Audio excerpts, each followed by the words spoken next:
नमस्कार दोस्तों, आप सभी का स्वागत है learn to grow YouTube channel में। इस वीडियो में हम लोग देखने जा रहे हैं एनसीईआरटी के हैंड रिटन नोट्स जो कि रहने वाले हैं क्लास 6 के पॉलिटिकल साइंस के। दोस्तों, अगर आप कॉम्पिटिटिव एग्जाम्स की तैयारी कर रहे हैं तो एनसीईआरटी बेस रहता है। अगर आप थोड़ा बहुत वीडियो को कंटिन्यू देखेंगे ना तो पता चलेगा किस तरह से एनसीईआरटी से ही क्वेश्चंस पूछे जा रहे हैं, तो हम इसे कवर करेंगे। आप बस इतना करिए, वीडियो को एक लाइक जरूर करिए और शेयर करिए ताकि मैं ये वीडियो सीरीज को कंटिन्यू रखूं। ठीक है, आज हम पॉलिटिकल साइंस में अगर आप देखेंगे ना क्लास 6 के, तो आपको 9 चैप्टर्स देखने को मिलेंगे, जिसके अंदर आपका पहला चैप्टर आता है आपका विविधता की समझ। अब विविधता, हमारे जो भारत है वो तो विविधताओं से भरा हुआ राज्य ही देश ही है।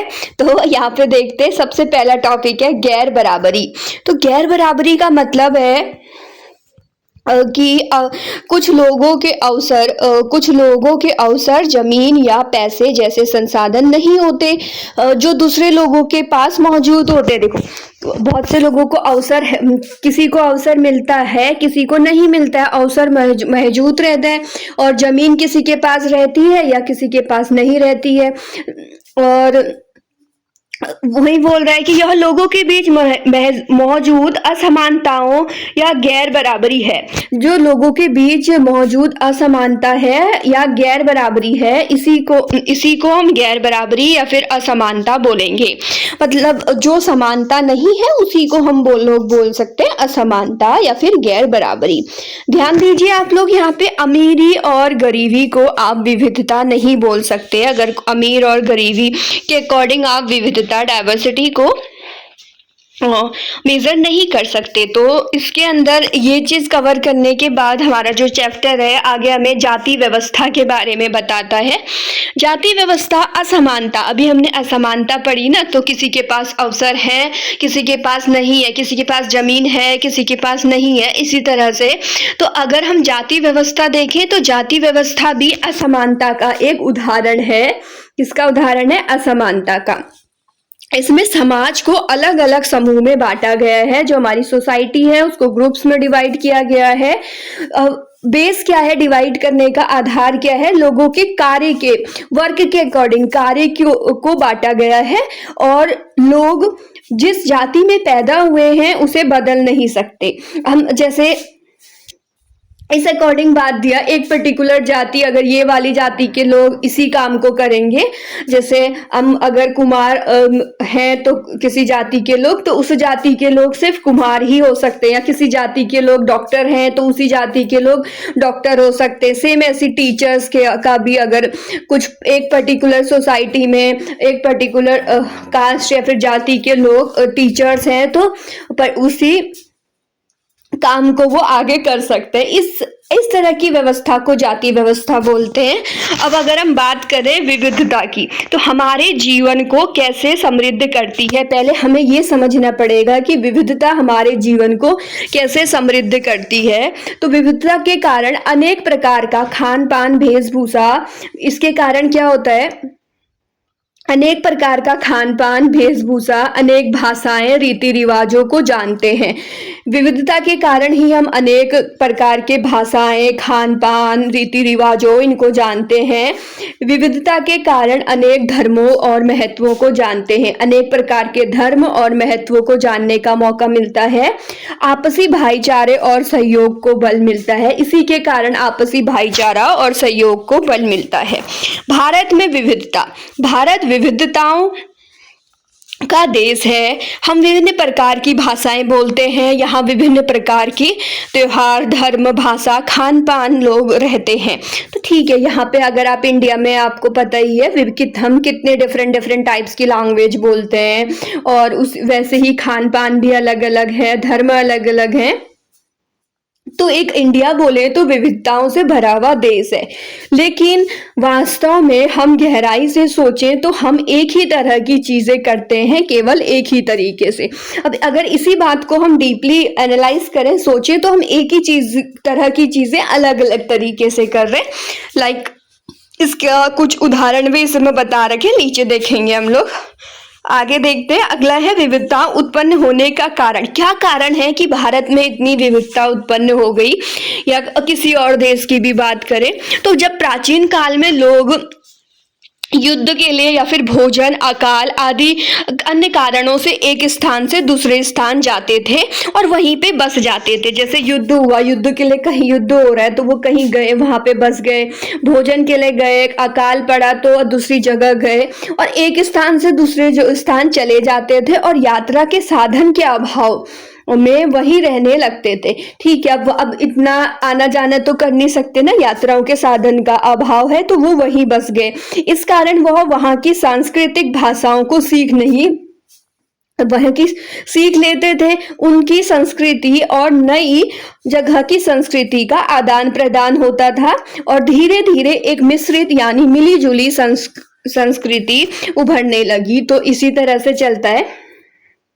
कुछ आप ऐसे समझ सकते हैं कि कुछ पहले टाइम पे ट्रांसपोर्ट की उतनी सुविधा तो थी नहीं। अगर भोजन के लिए कोई जना यहाँ से एक टोली पूरी यहाँ से दूसरी जगह गई तो वो दूसरी जगह ही बस गई। वहाँ के लोग अलग तरीके से रहते थे, उनका खान पान भाषा अलग थी और इनकी अलग थी, तो दोनों ने आपस में आदान प्रदान करा और वो मिश्रित हो गई। तो इस तरह से विविधता उत्पन्न हुई। आगे हम और चीजों को समझेंगे। आगे है विविधता के लिए देखो भौतिक कारण भी जिम्मेदार है, बोला भौगोलिक कारण विविधता के लिए महत्वपूर्ण है, जैसे जलवायु, मृदा, मानसून, जल और मैदान। लोग आपके भौगोलिक परिस्थिति के अनुरूप संस्कृति व परंपराओं में ढल लेते हैं। देखो आपको, अगर आपने अभी रिसेंटली पेपर देखा होगा, देख रहे होंगे पैटर्न को, तो ये एनालाइज पक्का करा होगा कि फैक्ट वाइज चीजें आना हट गया, वो दौर जब फैक्ट वाइज चीजें आती थी। अब आपको डीपली चीजें समझनी पड़ेंगी तब कोई भी एग्जाम निकलेगा, तो उसी के अकॉर्डिंग आपको चीजों को अच्छे से समझना पड़ेगा। अब आप ये तो पढ़ रहे हैं कि भारत विविधताओं से भरा हुआ देश है, लेकिन विविधताओं का मतलब ही नहीं समझ रहे, बस इतने सारे आप कितने फैक्टर रट पाएंगे ना। तो चीज़ों को अच्छे से समझना है। तो विविधताओं के लिए भौगोलिक कारक भी महत्वपूर्ण है, देख लिया था हमने। अब दो एग्जाम्पल से समझते हैं, लद्दाख और केरल से। भौगोलिक स्थिति देखें ना, तो लद्दाख है हमारा जम्मू कश्मीर के पूर्वी हिस्सों में। ध्यान दीजिए, जम्मू कश्मीर के पूर्वी हिस्सों में पहाड़ियों में बसा हुआ एक ठंडा रेगिस्तानी इलाका है। वहीं पे अगर हम केरल की बात करें तो भारत के दक्षिण पश्चिमी कोने में बसा हुआ एक राज्य है। एक तरफ समुद्र, दूसरी तरफ पहाड़ियों से घिरा हुआ है। तो केरल एक तरफ तो समुद्र से घिरा हुआ है, दूसरी तरफ पहाड़ियों से घिरा हुआ है। अगर भोजन की बात करें तो लद्दाख के लोग दूध से बने हुए पदार्थ जैसे मक्खन, चीज, एक खास तरह का छेना होता है, चीज से ही बना हुआ छेना, वो चीज वहाँ पे ज्यादा प्रचलित है। और मांस खाते हैं केरल के लोग। मछली, सब्जी, चावल आदि ये सब खाते हैं। तो ये भौगोलिक स्थिति के कारण ही इनका खान पान इस तरह से हुआ है ना। कपड़े की बात करें तो इधर ठंडा एरिया है हमारा लद्दाख का, तो यहाँ पे ऊनी वस्त्र पहनते हैं। और वहाँ पे अगर हम बात करें, यहाँ पे सूती वस्त्र पहनते हैं केरल पे। क्यों पहनते हैं? क्योंकि सूती वस्त्र यहाँ पे इसलिए पहना जाता है, भूमध्य रेखा के करीब होने के कारण यहाँ पे अधिक गर्मी होती है इसी रीजन से। अगर काम की बात करें तो केरल के लोग कृषि और मछली पालन करते हैं। वहीं व्यवसाय यहाँ पे जो हमारा लद्दाख के लोग हैं वो एक खास किस्म का ऊन पहनते हैं।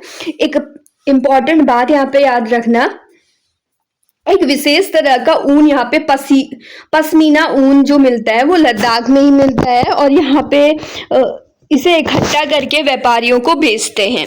अब ऐसा नहीं है कि अगर लद्दाख हमारा रेगिस्तान है तो यहाँ पे व्यापारी लोग आकर्षित नहीं होते होंगे। रेगिस्तान होने का मतलब नहीं है कि व्यापारी यहाँ आने के लिए आकर्षित नहीं होते। व्यापार के लिए एक अच्छा रास्ता माना जाता है लद्दाख भी, क्योंकि यहाँ घाटियाँ होने के कारण मध्य एशिया के काफिले इन घाटियों से होकर यहाँ पहुँचते हैं, जिसे वर्तमान तिब्बत कहा जाता है। तो मध्य एशिया का काफिला यहाँ पे पहुंचता है घाटियां होने के कारण। तो ये व्यापारियों के लिए भी एक रास्ता है, आकर्षण केंद्र है, और यहाँ पे वर्तमान जिसे तिब्बत कहा जाता है घाटियों को। अब अगला पॉइंट ये है कि लद्दाख के रास्ते बौद्ध धर्म तिब्बत पहुंचा था। तो ये देखो ऐसे फैक्ट निकल के आएंगे कि बौद्ध धर्म ये था कहाँ 6 की एनसीईआरटी में, तो आपको इसी तरह से पढ़ना है। और लद्दाख को छोटा तिब्बत भी कहते हैं। और तिब्बत का ग्रंथ केसर सागा केसर सागा ये लद्दाख के में काफी प्रचलित है। आगे हम अब केरल के बारे में देखेंगे।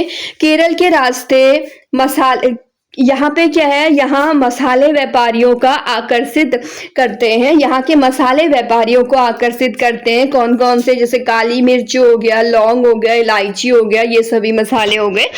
अब यहाँ पे आपको पता है मसालों के लिए केरल जाना जाता है। और लगभग 2000 वर्ष पहले ईसाई जो धर्मगुरु थे उनके ही संत थॉमस, ईसाई धर्मगुरु संत थॉमस के धर्मदूत थे यहाँ पे। ये ईसा मसीह के धर्मदूत जो संत थॉमस हैं, ईसा मसीह के धर्मदूत हैं। और लगभग 2000 वर्ष पहले ये सबसे केरल में आए थे और सबसे पहले ये इधर केरल में आए।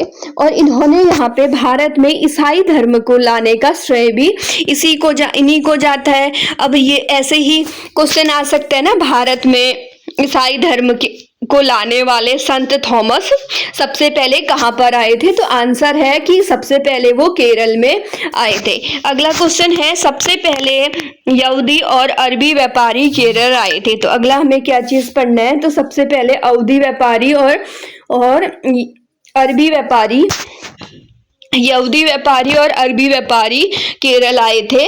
धर्म अगर देखें तो यहाँ पे यहूदी, इस्लाम और ईसाई, हिंदू एवं बौद्ध धर्म है। अब अगला बात करें तो मछली पकड़ने के जाल को चीना वाला कहा जाता है और मछली तलने के बर्तन को चीना चट्टी कहा जाता है। चीनी व्यापारी यहाँ आए थे तो इस वजह से भी बोल सकते हैं ये सब नाम हो। ओणम त्योहार केरल में प्रसिद्ध है और यहाँ पे एक प्रसिद्ध नाव प्रतियोगिता होती है इस त्योहार में। अगला हमें एक इम्पॉर्टेंट फैक्ट और यहाँ पे बुक चैप्टर में लिखा हुआ है, और जो विविधता है इसके बारे में एक बुक है, भारत की खोज बुक, जिसके राइटर हैं पंडित जवाहरलाल नेहरू। इन्होंने अनेकता में एकता का विचार लिखा है और यहाँ पे इन्होंने भारत की एकता के बारे में लिखा है कि यह बहुत ही गहरी है। भारत की एकता क्या है? बहुत गहरी है, जिसके अलग अलग तरह के विश्वास और प्रथाओं को स्वीकार करने की भावना है, जिसमें अलग अलग तरह के विश्वास और प्रथाओं को स्वीकार करने की भावना है। इसमें विविधता को अपनाया और प्रोत्साहन किया है। अगला देखो, यहाँ राष्ट्रीय गान जनगण मन जो लिखा है वो रविन्द्रनाथ टैगोर जी ने लिखा है। और भारत का राष्ट्रीय गान भारत की राष्ट्रीय एकता का वर्णन करता है। तो ये जो थे हमारे पॉलिटी के क्लास 6 के नोट्स हैं, हैंड रिटन नोट्स। इसके पीडीएफ के लिए आप टेलीग्राम चैनल फॉलो कर सकते हैं। वहाँ पे जो पोस्ट कर दूंगी मैं पीडीएफ को, तो वहाँ से आप लोग डाउनलोड या फिर स्क्रीनशॉट वगैरह प्रॉपर पेज का ले सकते हैं। तो ये थी आज की वीडियो, कैसी लगी अपना फीडबैक जरूर दें और मिलते हैं ऐसी ही दूसरी वीडियो में। चलिए, थैंक यू।